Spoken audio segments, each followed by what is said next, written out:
Sorry.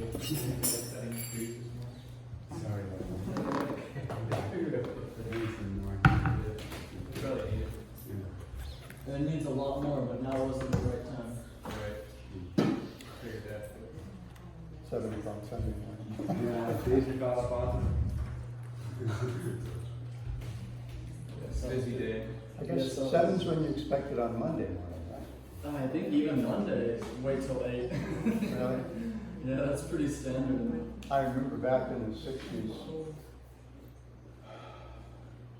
if you went, anytime you went to Waikiki between 7 a.m. and 7 p.m., anywhere you went, because they were just starting to put up the high rises all over Waikiki. Actually, all over Honolulu. And in Waikiki, there wasn't one block you could walk in during that 12 hours when you didn't hear pile drivers. Oh. Constant for 12 hours every day.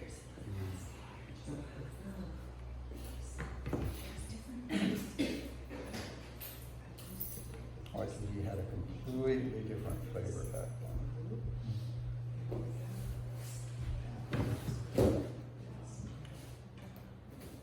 Om Namo Bhagavate Vasudevaya. Om Namo Bhagavate Vasudevaya. Om Namo Bhagavate Vasudevaya. Om Namo Bhagavate Vasudevaya.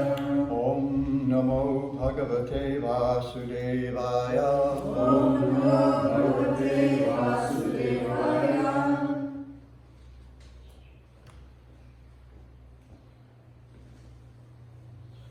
So today we'll discuss Srimad Bhagavatam, Canto 3, Chapter 5, Text 50.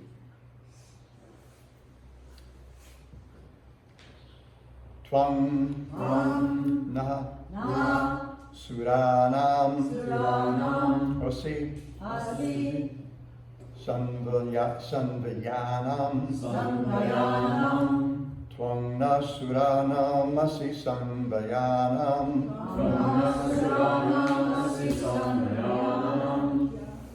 Kutastha Adya Purusha Purana Kutastha Adya Purusha Purana Tvam Deva Shakyam Gunakarma Yono Tvam Deva Shakyam Gunakarma Yono Leta Tu Ajayam Kavim Adadhe Ajaha Retastvajayam Kavimadhateja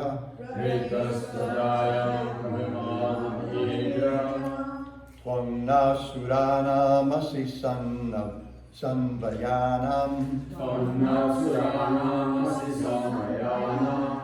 Kutastha Adya Purusha Purana Tvam Deva Shakyam Gunakarma Yono Retastvajayam Kavimadhateja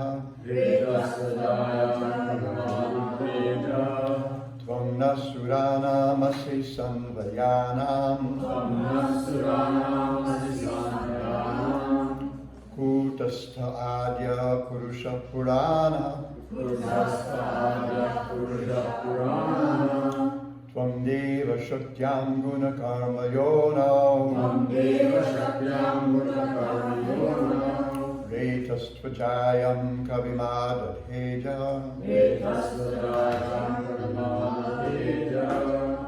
Others please.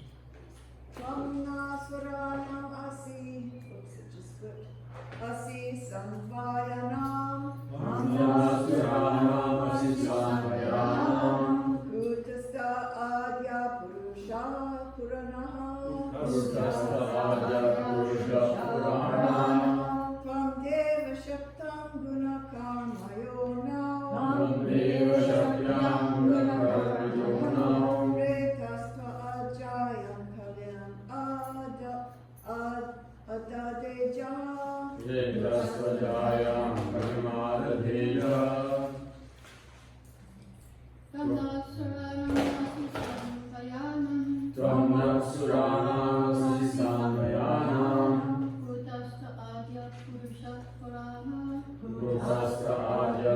Purusha Purana. Tamdev Shakyam Purakarmayona.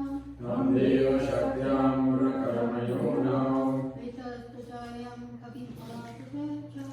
Etastajayam Kavimadadeja. Amnasaranam Masi Sanvayanam.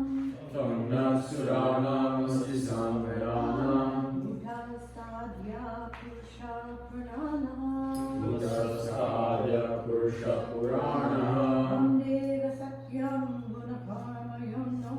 Tamdeva Shakyam Gunakarmayona.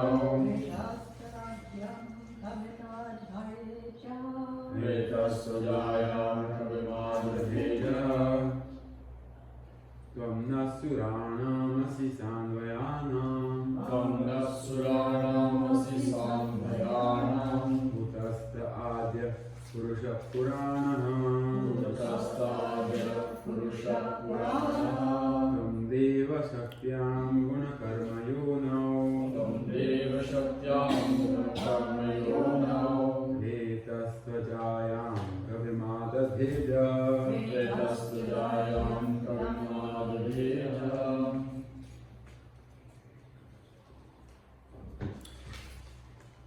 Synonyms. Tvam, Tvam, your lordship. your lordship. Naha, Nam, of us. of us. Sudanam, Sudanam, of the demigods. of the demigods. Asi, Asi, you are. you are. Saanvayanam, Samvayanam, with different gradations. with different gradations. Kudastaha, Kudasam, one who is unchanged. one who is unchanged. Adya, Adya, without any superior. without any superior. Purusha, Purusha, the founder person. the founder person. Purana, Purana, the founder person sounds a little funny, but we know that he has a very big reason for putting it just like that. Because you're talking about the origin of everything, but you also, especially as we see it in the way Srila Prabhupada approaches this verse, you want to make sure that you're talking about that origin of everything as a person. Govindamadi Purusham Tamah. So that struck me as kind of a funny phrase when I just read it. Okay, Puranaha, Purana, the oldest who has no other founder. the oldest who has no other founder. Tvam, Tvam, you. you. Deva, Deva, O Lord. O Lord. Shakyam, Shaktam, unto the energy. unto the energy. Gunakarma Yonao, Gunakarmayonam, unto the cause of the material modes unto the cause of materials and activities. And activities. Reta, Veda, semen of birth. Semen of birth. Two, two, indeed. indeed. Ajayam, Ajayam, for begetting. for begetting. Nice old-fashioned biblical word. I remember I was working many years ago, maybe mid-90s or something, with Hridayananda Maharaj on his translation of the Mahabharata as an editor. And I told him, there's a heck of a lot of begetting here. I think that was probably early in the Mahabharata. It was like every other text was somebody was begetting somebody else, and I just thought, this is Old Testament or something. I got lost in the begetting here. Kavim, Kavim, the total living entities. the total entity. Adadhe, Adhe, initiated. initiated. Ajaha, Aja, one who is unborn. one who is unborn. Translation. You are the original personal founder of all the demigods and the orders of different gradations, yet you are the oldest and unchanged. O Lord, you have no source or superior. You have impregnated the external energy with the semen of the total living entities, and yet you are unborn. Responsively, please. You are the original personal founder You are the original all the demigods, all the demigods, and the orders of different gradations. and the orders of different gradations. Yet you are the oldest and are unchanged. You are oldest and unchanged. O Lord, O Lord, you have no source or superior. you have no source or superior. You have impregnated the external energy You have impregnated the external energy with the semen of the total living entities. with the semen of the total living entities. Yet you are unborn. Yet you are unborn.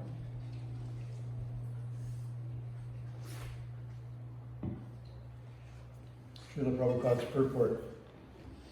The Lord, the original person, is the Father of all other living entities, beginning from Brahma, the personality from whom all other living entities in different gradations of species are generated.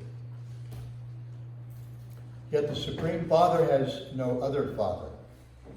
Every one of the living entities of all grades up to Brahma, the original creature of the universe, is begotten by a father. But he, the Lord, has no father. Or does he?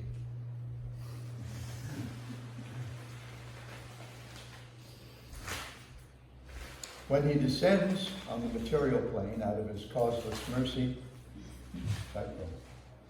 he accepts one of his great devotees as his father, to keep pace with the rules of the material world.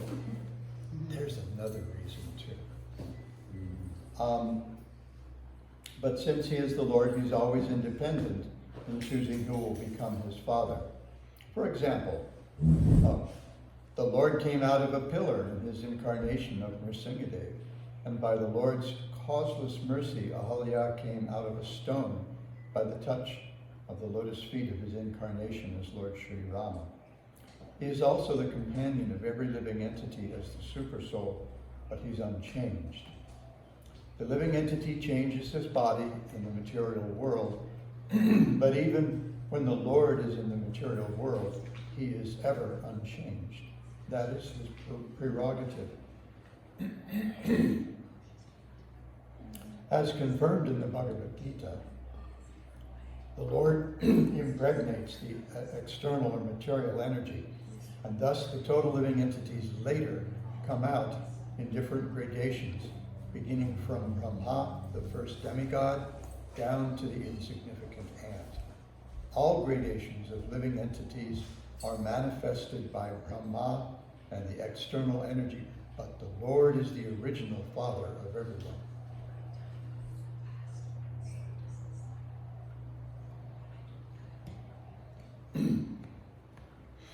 The relationship of every living being with the Supreme Lord is certainly one of son and father, and not one of equality.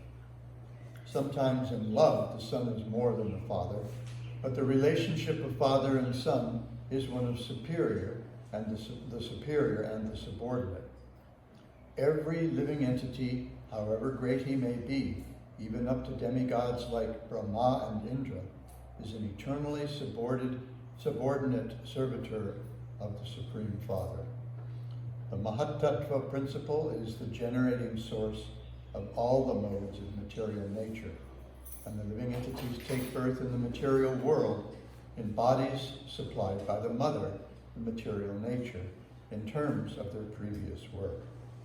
The body is a gift of material nature, but the soul is originally part and parcel of the Supreme Lord.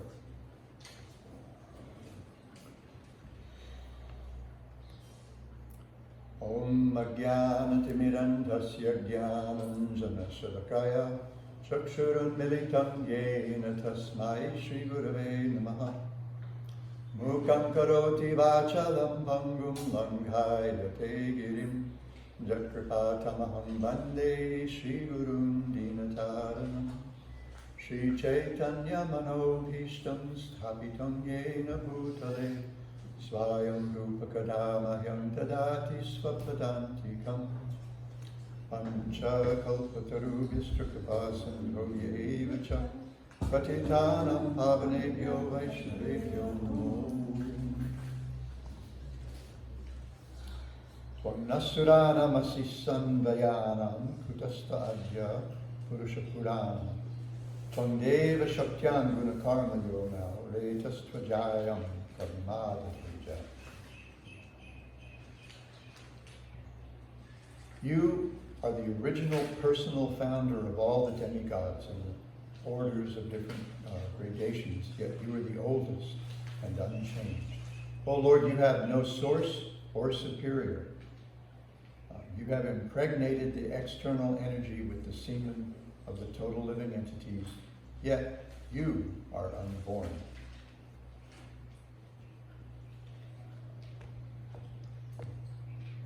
So you're the oldest and unchanged, yet you have no source or superior. Anadi Radha Govinda, right? Govinda, he is the source of everything, but he doesn't have a source. So Srila Prabhupada begins his introduction to his presentation of the Srimad Bhagawatam by pointing out that the conception of God, you might want to make that conceptions of God even, right? Because there are different conceptions of God that we encounter in the material world. And the conception of the absolute truth, he says, are not on the same platform. Something like that. We'll see it. We'll go back, we'll take a look at that in a few minutes. I hope. So this is, what we're talking about, who the Devatas are addressing here is not exactly God as we might have encountered him to the extent that we did in company other than that of the Bhagavats. I've recounted this probably too many times that when I was a boy, our minister would come, because we were kind of a fairly prominent family. We were sort of big fish in a very small pond. I mean, who's ever heard of Lompoc, California anyway, except something about a penitentiary, right? Unless you have a friend that spent time at the penitentiary. I remember I'd have students would ask me where I was from. I'm from Lompoc. And they, oh yeah, I drove through Lompoc. And I would say, no, nobody drives through Lompoc. You have to go there deliberately. Because if you're going up to one, and you go through Solvang and other towns, and then you have to go off to, anyway. You go up to 101, and then you have to get on the 1, or you have to go down to 243 from Buellton. Anyway, people don't drive through Lompoc unless their GPS is completely out of whack. So, anyway, Mr. McGee would come over to our house, and one evening after dinner, I asked him 2 questions. Now, I couldn't explain to you exactly where these questions came from in a 7-year-old boy, but they were there. And I asked him, what's God like? I mean, he's a minister, supposed to know this stuff, right? He's the God guy in town. And so I asked him, what's God like, and what are we supposed to do while we're here? And he didn't have answers. And I actually didn't find real answers until I sat down with Turidas at Queen Surf Park. And he showed me Bhagavad Gita as it is. And then all of a sudden, anyway, I've told that story too many times too. But anyway, so we have some of these kind of like half-baked conceptions of what God's like.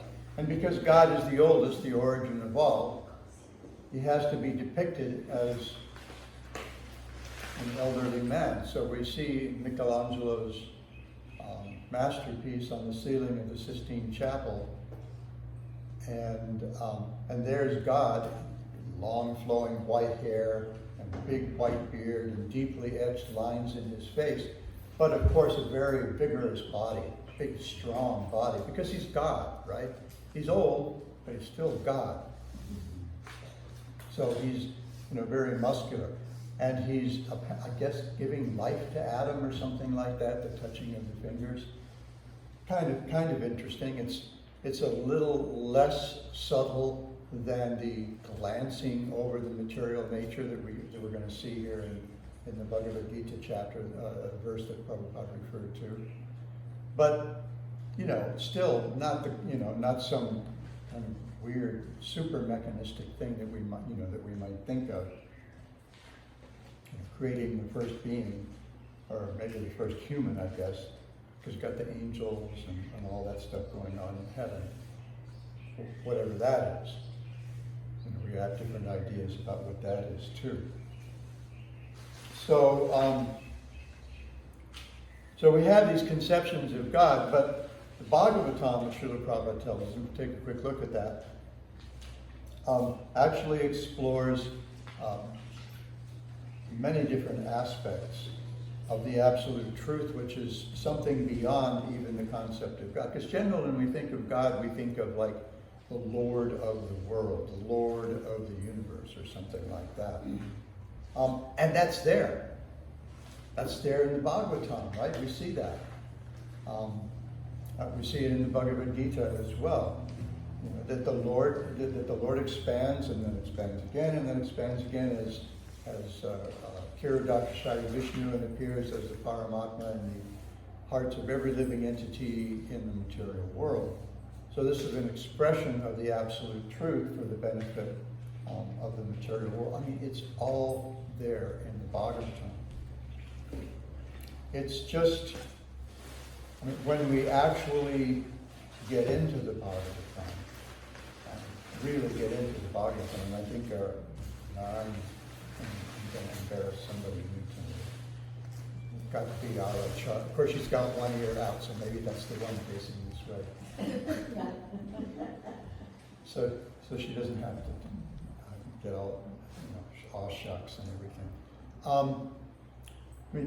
She kind of showed us one way to get, really immerse yourself in the Bhagavatam. We've seen different devotees do it in different ways, so she's got this wonderful kind of guide to the Bhagavatam with really wonderful kind of graphic things that help us, help other kinds of people who learn in different ways, kind of conceptualize how all these things work together. And this is exactly what these meetings every morning, this Nityam Bhagavata Sevaya, at least daily hearing Srimad Bhagavatam. Nityam Bhagavata Sevaya, if we actually read the Shastras, we see that it means not just going to Bhagavatam class every day and then you go out and do all the other stuff that we've sometimes allowed ourselves to become accustomed to doing during the day, but also constantly serving the Bhagavat, serving the message of the Bhagavat, and serving the Bhagavat, the person Bhagavat. We see, especially in Chaitanya Bhagavat, I think, we see the presentation of two Bhagavats, which we also see in Rumi, fortunately I don't have it queued up, so I'm not going to share that particular poem with you again today, but Rumi has this poem called Ask the Rose, or the meaning of the rose, or something like that. And his idea is, if you want to understand the Quran, if you want to understand the holy texts, you have to approach those personalities who've completely, the way he puts it is something like burning up your ego in the service of the message of those sacred texts. And he says, because if you want to understand a rose, you can smell either the essential oil of the rose or you can smell a rose, as you choose. So he's comparing, that Bhagavat, those great saints, to that essential oil. They've been kind of like squeezed out of the rose. This is the essence of the rose. Their life, their character, is the essence of the rose. So that, and as I mentioned a couple of times in the last few weeks, it's more than a couple of times. Somebody tell me later, and I'll try to space them out. My pounding of this particular post out more and more using Jiva Goswami's Tuna Nikananaya, logic of pounding the post. That these sessions are meant not as information gathering, things. It's not that we come and take our notes and then within 24 hours we have to go over them again. And then a couple of weeks later go over them again so that the memory, so that we kind of try to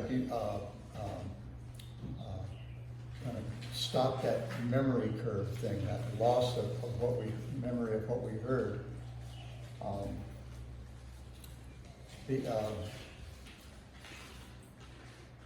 Anyway, we try to confound that somehow, by a particular study method. Thinking of that memory curve in terms of Radhesh's classes the last 2 weeks, when he's asking what color the deities were wearing. It was occasioned by Maharaj's commenting on the skirt that Irina was wearing last week. And so then he says, yeah, but, and Maharaj was able to tell just what colors were in that skirt, and then he gave us one of his quizzes. So who can remember what the deities were, what color the deities were wearing? It's just happened to actually have really paid attention for a moment and remembered even half an hour later. Somehow or other it happened. It's not always like that, because yesterday I thought, oh gosh, when he asked. And then somebody said blue, and I thought, is that a Saturday color? I don't know. And this is kind of an ongoing theme in my life for the last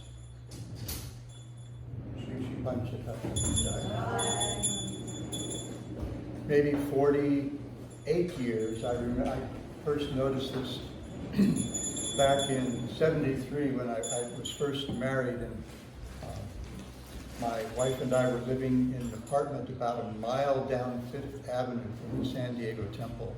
San Diego Temple was a couple blocks from Balboa Park.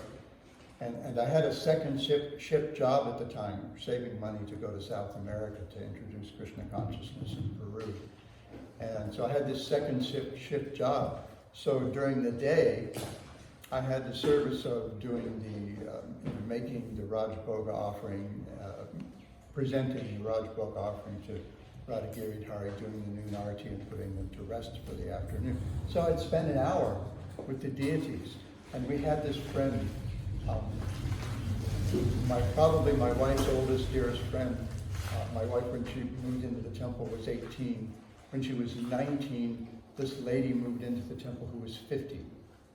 Very nice, cultured Brazilian lady named Brenda. She's from like an upper middle class family in Rio. So all her uncles were priests and doctors and lawyers, bishops, stuff like that. Very cultured lady, especially when you get to like some American kid from Lompoc. And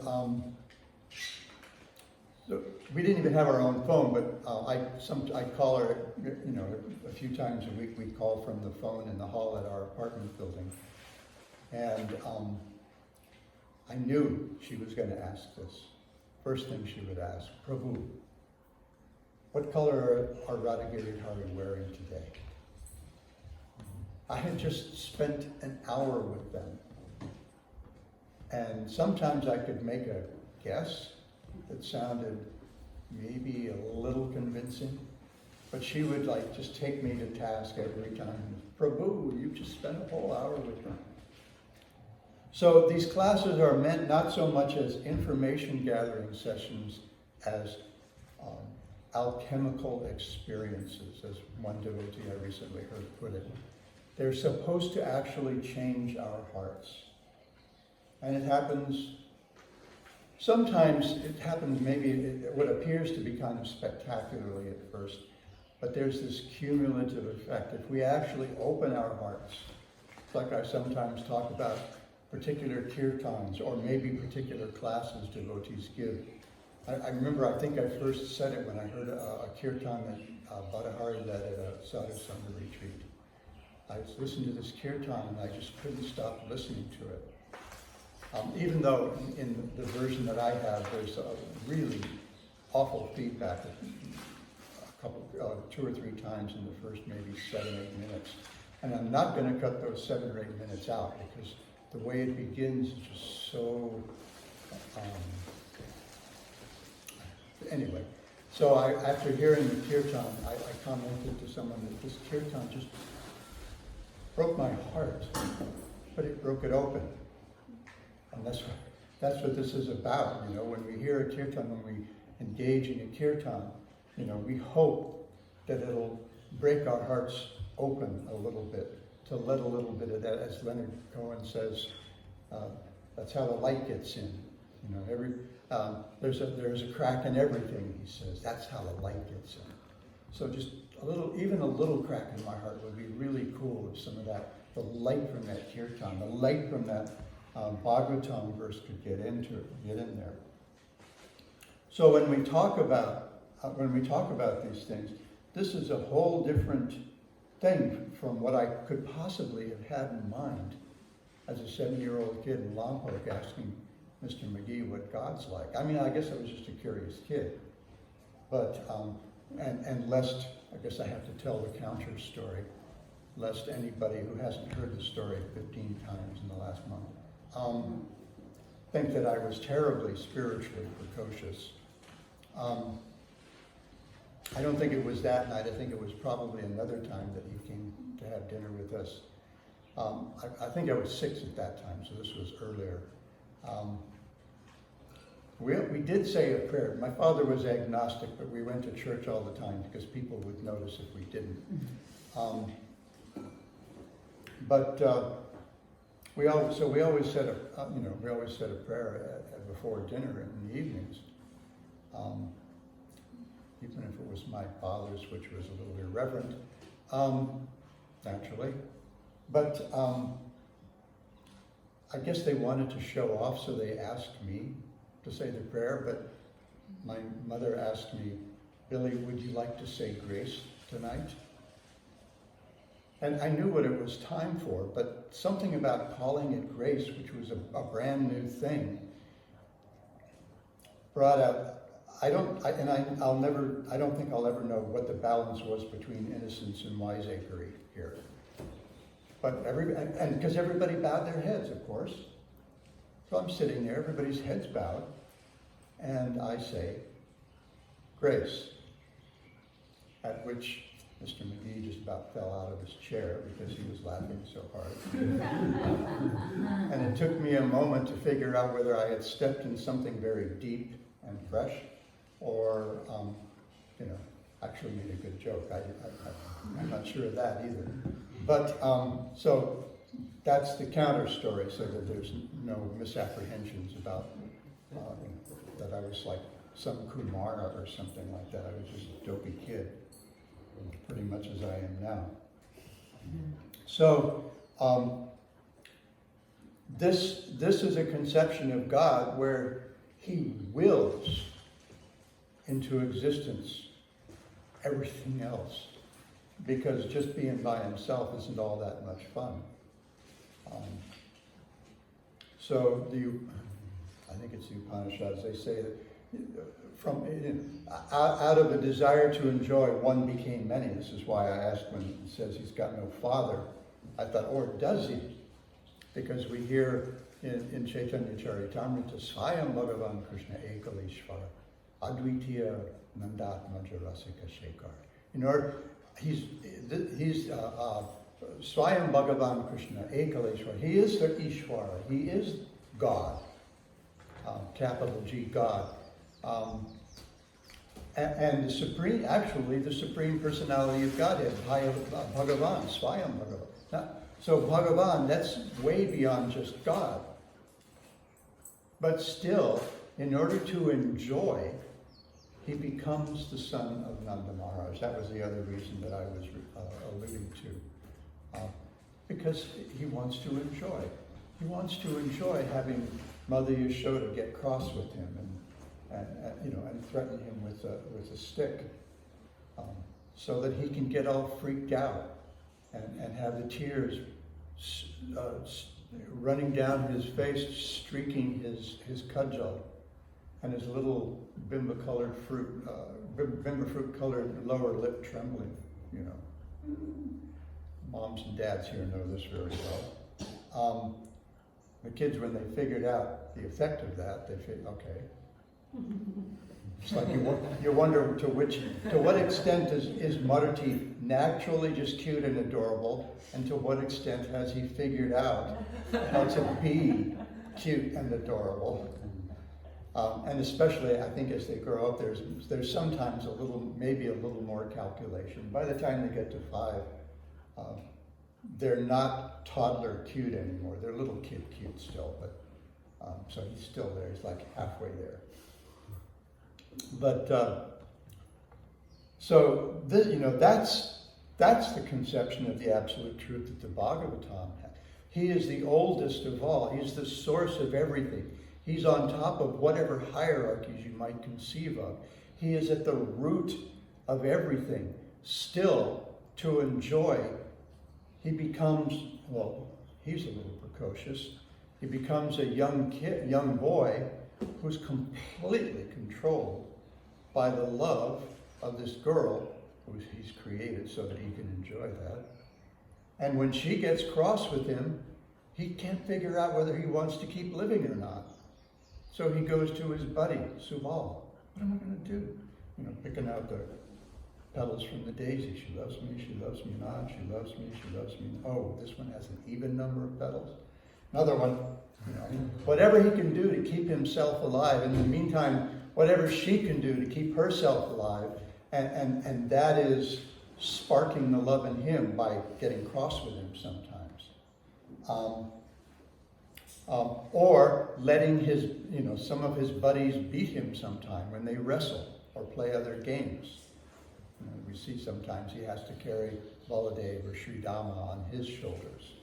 Because they're older boys, they're from the older boy group. And they've got this protective thing, but they still get to beat him up when they're horsing around.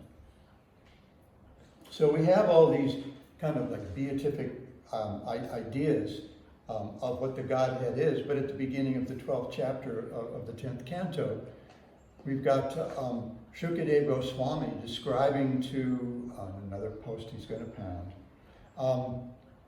describing to King Parikshit, Krishna's horsing around with his buddies in the forest, and then his mind just kind of implodes, and he says, what the heck kind of pious activities could possibly account for these people being able to associate with the absolute truth, the source of the Brahman, the target of the yogis, or whatever, in such this is beyond casual.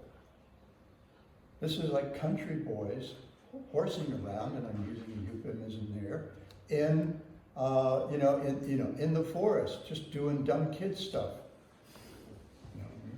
I particularly like the description of their shouting bad words down the wells and then cracking up when the echo comes back. Like Beavis and Butthead. He said, as soon. Yeah, that's cool. So they're just kid stuff. And Shukadeva Goswami is remembering this. And how do you square that circle? Where Krishna says, on the one hand, in the Bhagavad Gita, the total material substance called Brahman, the source of birth, and it is called Brahman. And I impregnate that, making possible the births of all living beings. I'm the fountainhead of everything, the source of everything. Everything comes from me. I'm kind of the mom and dad of everything. The mom, I kind of made the mom as a place for me to kind of just get the idea of having all these living entities to,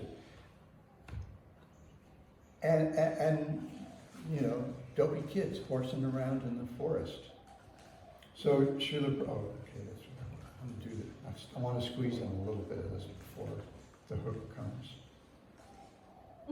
Although Radhesha demonstrated yesterday, there may not actually be a hook. So Srila Prabhupada begins his introduction to his presentation of Srimad Bhagavatam by saying, the conception of God and the conception of the absolute truth are not on the same level. The Srimad Bhagavatam hits on the target of the absolute truth.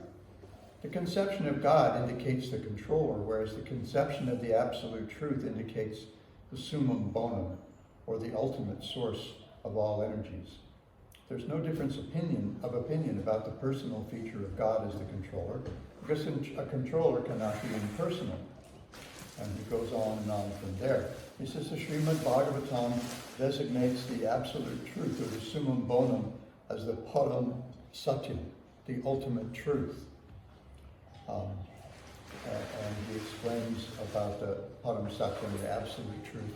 So this is a completely different idea of what we mean by the Godhead. And some people, because they don't have the bhakti sukriti, they don't have that bhakti sukriti, they're not able to conceive of that. They're not able to wrap their heads around the fact that the absolute truth is both and other things altogether, and at the same time aloof from that. At the same time, because of the interplay of his inconceivable potencies. But that's the teaching of the Bhagavatam. I mean, that's the lesson, as I've said before, probably said just the other day, we get from the second canto of the Bhagavatam. So this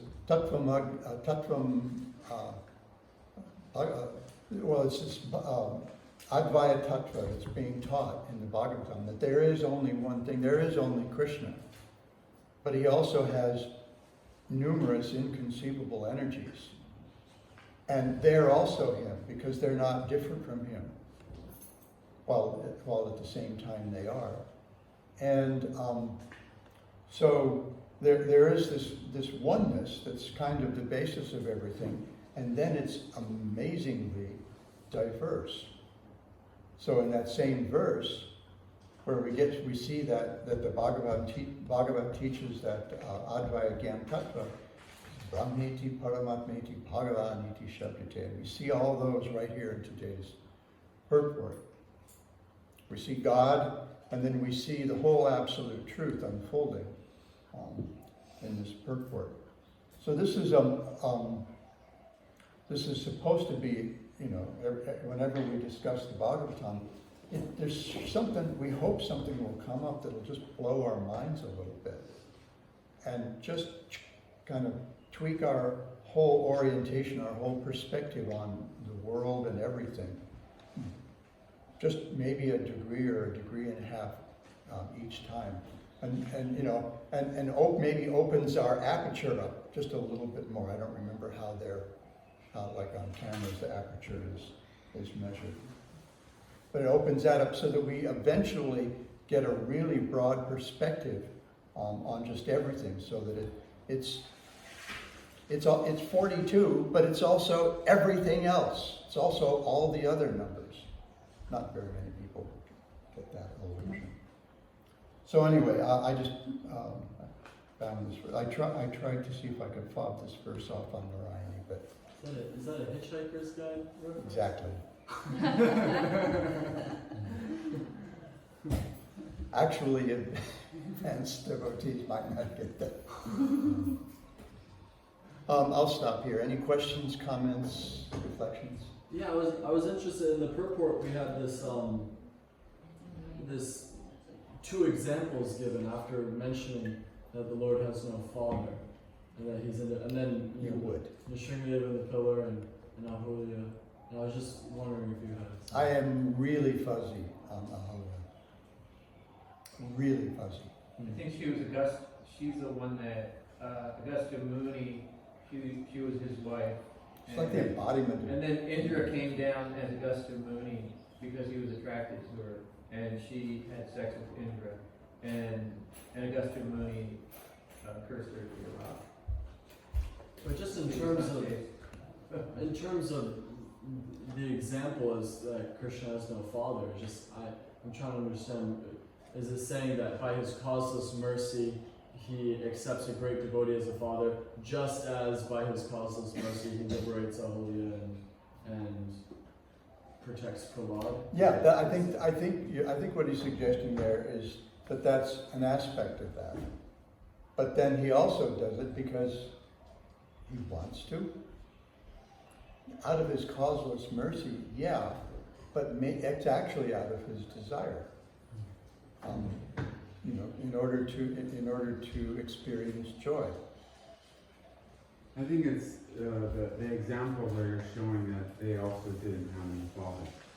You know, Ahalya showed up out of a rock.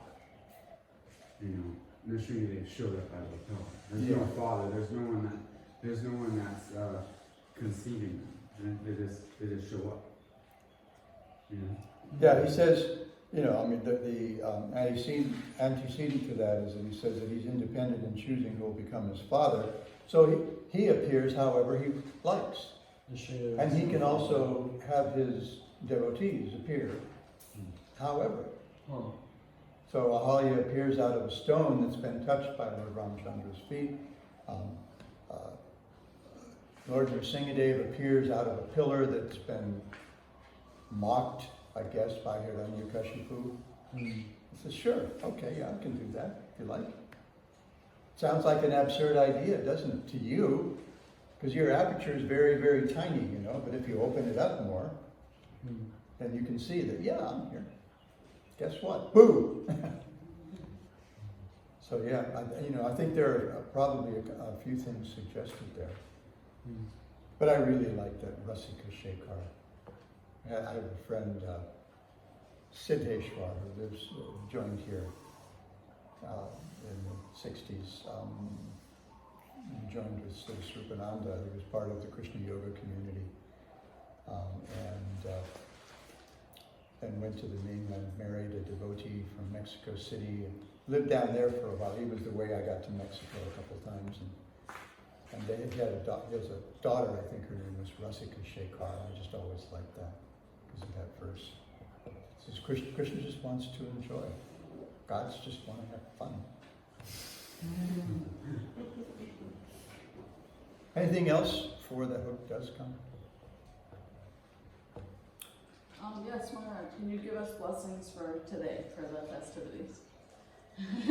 Oh, does that mean you want me to stay away? No, we want you there. Yes, feliz cumpleaños. 30 años. See. Okay, thank you so much. Grantaraya Srimad Bhagavatam Ki Jai. Go Bhakti.